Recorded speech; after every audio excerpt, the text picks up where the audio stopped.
Hello, dear students. I hope all of you are safe and sound in the comfort of your homes and are studying really hard because the exams are nearing. Just to give you a gentle reminder of all the precautions we need to take as individuals against this deadly virus. We should always maintain distance between two people. We should wash our hands as frequently as possible, and if we cannot, we should use a hand sanitizer whenever available. We should try to minimize our contact. We should try to remain indoors as much as we can, and we should minimize our contact with other people, and we should make cleaning a top priority. We should make our surroundings, we should make sure that our surroundings are always clean so that the virus doesn't stay. And again, a very gentle reminder to all of you to wear a mask whenever you're going out and to wear it correctly. Do not wear it on your chin, do not wear it on your neck. Wear it where you're covering your mouth and your nose so that you can protect yourself as well as others from this deadly virus. So, my name is Parth Sharma and I'm PGT English at Government Boys Senior Secondary School number 1, Shaktinagar. And today we will be talking about fundamental duties. So I am sure all of you have already heard of fundamental rights. हमारे मूलभूत अधिकार अधिकारों के बारे में we have heard, and I'm sure some of you have also heard of fundamental duties.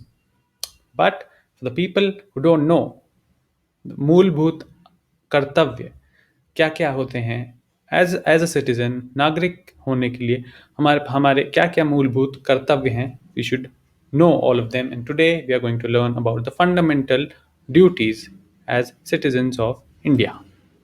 Fundamental duties क्या होती हैं?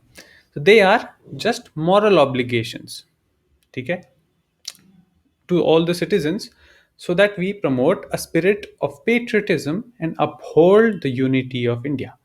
So एक ऐसे ड्यूटीज़ हैं जो नागरिकों के लिए हैं, and they are compulsory and they are obligatory, एंड हमें खुद फॉलो करना है इनका, कोई आके उनको फॉलो नहीं कराएगा. But we as citizens, because हम भारत के नागरिक हैं, हमको ये फॉलो करनी है. सो इसकी हिस्ट्री ये है कि ये जो पहला कॉन्स्टिट्यूशन हमारा बना था तब फंडामेंटल ड्यूटीज़ इंक्लूडेड नहीं थी, बट 42nd अमेंडमेंट एक्ट 1976 में जो 47nd अमेंडमेंट हुआ उसमें ये पार्ट 4A कॉन्स्टिट्यूशन के इंक्लूड करी गई उसमें, एंड 51 A में ये you can find them in the constitution. And originally ये सिर्फ 10 थी, बट 82nd अमेंडमेंट उसके बाद एक और अमेंडमेंट जब हुआ फंडामेंटल ड्यूटीज़ के लिए 86th अमेंडमेंट में इन 2002, वेरी रिसेंट, ये टोटल 11 हो गई. So one more fundamental duty was added to the already existing 10 duties. So, and these duties were added on the recommendation of Savarna Singh Committee. Okay.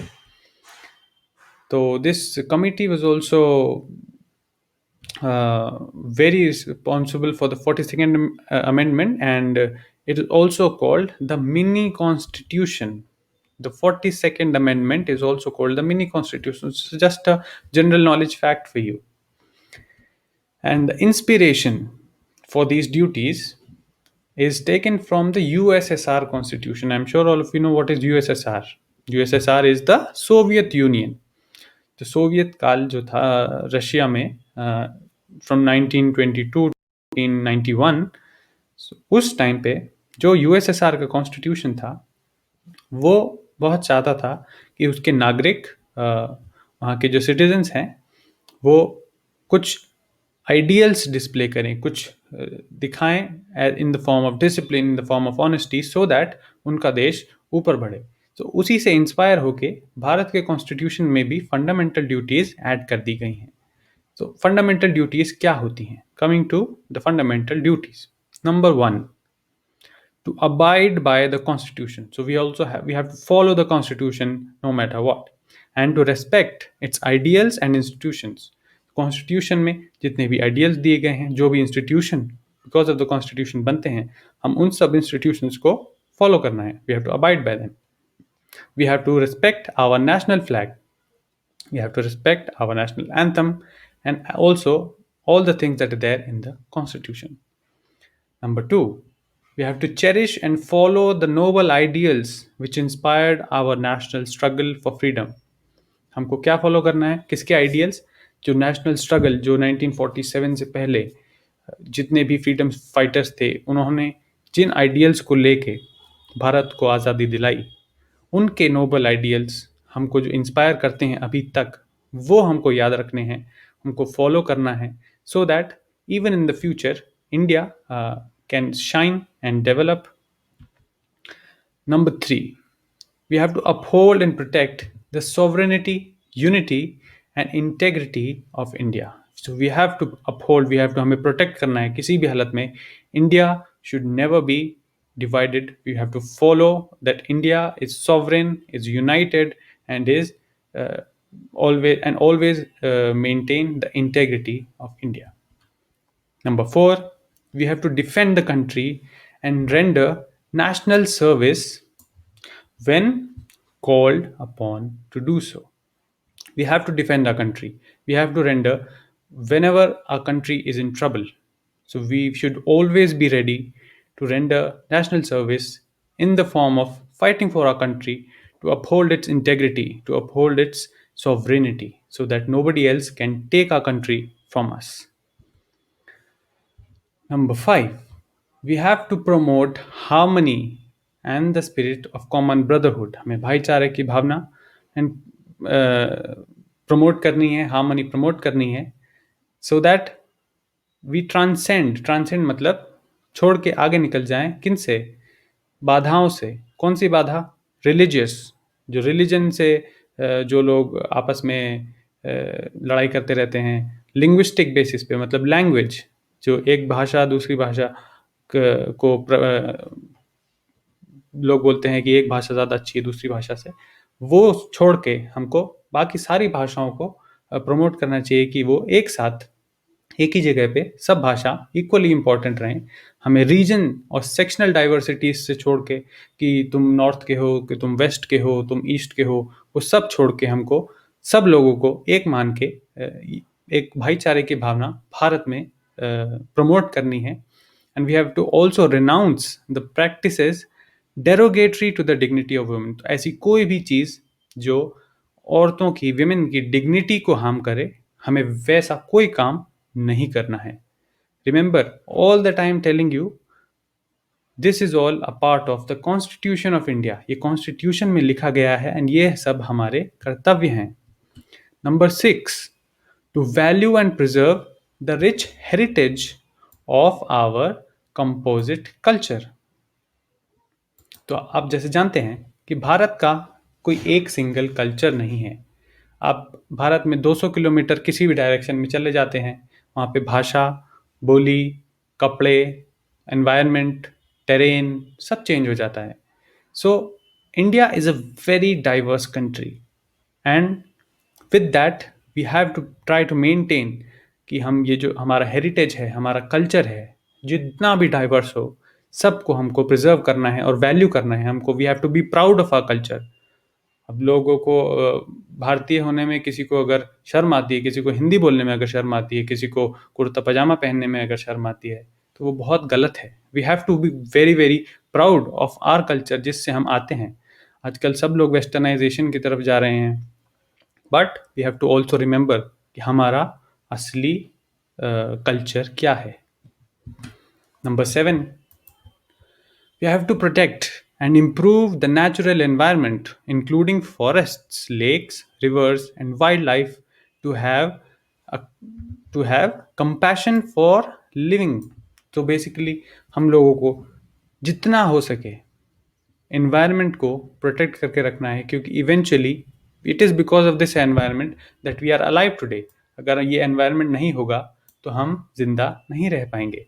तो we have to try to protect all the environment, all the naturally existing things in the environment, be it forests, lake, rivers, wildlife, animals, every being, every human being as well. Number 8, We have to try to develop scientific temper, humanism, and the spirit of inquiry and reform. का मतलब ये है कि हमें जितने भी अंधविश्वास, जो भी ऐसी चीज़ है जो फैक्ट पे बेस्ड नहीं है, ठीक है, उसको हमें बढ़ावा नहीं देना है. हमें किसकी तरफ जाना है? We have to go towards science. We have to try to develop a scientific temper. जो भी चीज़ें साइंस से रिलेटेड हैं, जो फैक्ट पे बेस्ड हैं, हमें उन्हीं चीज़ों को डेवलप करना है और बढ़ावा देना है. We have to try to be very very curious. हमें क्यूरियस होना है कि ये चीज़ है, तो हमें क्वेश्चन करना है कि ये ऐसा क्यों है. कोई पुरानी गलत रीति रिवाज चले हुए आ रहे हैं, कोई अंधविश्वास चले हुए आ रहे हैं, we have to try to overcome them. हमें उनको छोड़ना है और उनसे पूछना है. अगर कोई कुछ कहता है तो ये क्यों है, व्हाट इज द रीजन. अगर आप पूछते हैं वाई, क्यों, आप ये सवाल अगर पूछने लग गए तो you have developed the spirit of inquiry. And अगर आपको कोई जवाब दे पाता है, कोई साइंटिफिक जवाब दे पाता है, then you can accept it. Otherwise, if they are not able to answer your questions, then you can know that this is bogus. वो कुछ फैक्ट्स पे बेस्ड नहीं है. तो हमें ऐसी ही चीज़ों की तरफ जाना है जो साइंस में बेस्ड हैं, जिससे हमारे देश का साइंटिफिक टेम्पर बढ़ेगा, so that we can develop as a country. We have to, very very important, safeguard public property and to abjure violence. सो अब हम देखते हैं टीवी में, जहाँ पे भी कभी प्रोटेस्ट होता है, कभी प्रोटेस्ट वायलेंट हो जाते हैं, तो सब लोग सबसे पहले पब्लिक प्रॉपर्टी को हार्म करते हैं, right. As you can see कि यहाँ पे कोई बस एक जला रखी है. ये बस किसकी है? ये बस किसकी है? ये बस हमारी है. ये पब्लिक की प्रॉपर्टी है. इफ यू कैन रीड, ये पब्लिक, और पब्लिक कौन है? हम पब्लिक हैं. We are public. This bus belongs to us. This bus, Hindi में एक लोग कहते हैं ये सरकारी है. That is a wrong thing to say. ये सरकारी नहीं है. This is public property. ये लोगों की प्रॉपर्टी है. सरकार तो आती है, जाती है. someday somebody is in power, someday other party is in power, someday somebody else will be in power, but this bus will not belong to them. This bus will always be ours, the citizens. So we have to try to safeguard this public property, and we have to try to abjure violence. की violence नहीं करना है हमको. जितना दूर रह सकें violence से, उतना दूर हमें जाना है. बिकॉज ये सारी चीज़ें जो सरकारी कहते हैं लोग, वो हमारे पैसे से ही बनती हैं. They are because of the tax we pay. वो टैक्स से, उसके पैसे से ही ये सारी चीज़ें खरीदी जाती हैं. So we have to protect this property. आप अपने घर में जैसी चीज़ों को प्रोटेक्ट करते हैं क्योंकि वो आपकी हैं, ये चीज़ें भी आपकी हैं. So protect all of this. Number 10, we have to strive towards excellence in all spheres of individual and collective activity so that the nation constantly rises to higher levels of endeavor and achievement. सो हमारे constitution में सिर्फ देश को बढ़ावा देने के लिए सिर्फ ऐसे बातें नहीं लिखी हैं कि जो हमें आगे जाके कुछ अलग जाके काम करना पड़ेगा. बट हमारी अपनी खुद की लाइफ में अगर हम अच्छा काम कर रहे हैं, क्योंकि इवेंचुअली उससे फ़ायदा किसको होगा? हमारे देश को होगा. अगर आप देश के, पूरी दुनिया के सबसे अच्छे साइंटिस्ट हैं, अगर आप पूरी दुनिया के सबसे अच्छे लॉयर हैं, अगर आप पूरी दुनिया के सबसे अच्छे डॉक्टर हैं, और आप इंडिया में हैं, तो उसका फ़ायदा किसको होगा? इंडिया को होगा. So what ever you do, आप जो भी काम करते हैं राइट नाउ, अगर आप पढ़ रहे हैं, so if you study to the best of your ability, जितना अच्छा तरीके से आप पढ़ सकते हैं, अगर आप वो पढ़ रहे हैं, तो you are following the fundamental duty. आप अपनी फंडामेंटल ड्यूटी कर रहे हैं.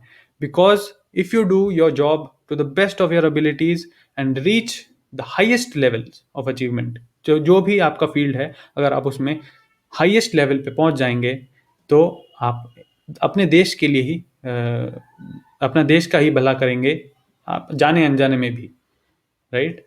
सो हमको नॉट जस्ट दूसरों के लिए बट खुद के लिए भी, अगर हम अपना काम ही अच्छा कर रहे हैं, अपने अच्छे तरीके से कर रहे हैं, तो वो भी हम एक फंडामेंटल ड्यूटी को फॉलो कर रहे हैं. And number 11, this is the final fundamental duty which was added in 2002, if you remember. So who is a parent or guardian to provide opportunities for education to his child or, as the case may be, ward between the age of 6 and 14 years.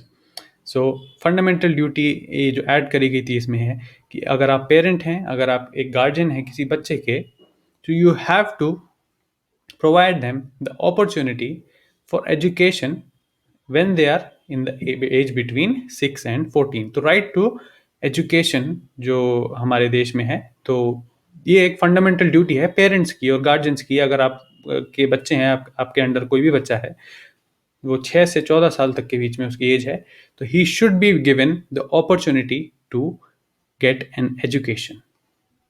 Okay, so this was the 11th and the final fundamental duty, and this line is very important for you people to see.